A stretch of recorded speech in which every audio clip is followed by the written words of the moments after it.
ನನ್ನ ಒಂದು ಅನಿಸಿಕೆ ಹೇಳೋದಾದರೆ, ಒಂದು ತಾಯಿಯಾಗಿ ಇನ್ನೊಂದು ತಾಯಿಗೆ ಒಂದು ಸಲಹೆ ಕೊಡೋದಾದರೆ, ನೀವು ಮಕ್ಕಳ ಮುಂದೆ ಆದಷ್ಟು ಖುಷಿಯಾಗಿ ಮಾತಾಡಿ, ಒಳ್ಳೆ ವಿಚಾರಗಳನ್ನು ಮಾತಾಡಿ.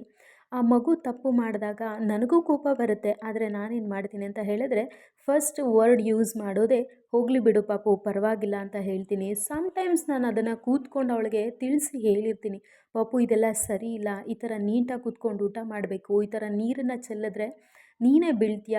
ಯಾಕೆ ಅಂತ ಹೇಳಿದ್ರೆ ನಾನು ಒಂದೇ ಸಮ ನಿಮ್ಮನ್ನು ನೋಡೋಕ್ಕಾಗೋದಿಲ್ಲ" ಅಂತ ಹೇಳಿ ಕೆಲವೊಂದು ಕಿವಿ ಮಾತನ್ನು ಅವಳಿಗೆ ಹೇಳಿರ್ತೀನಿ.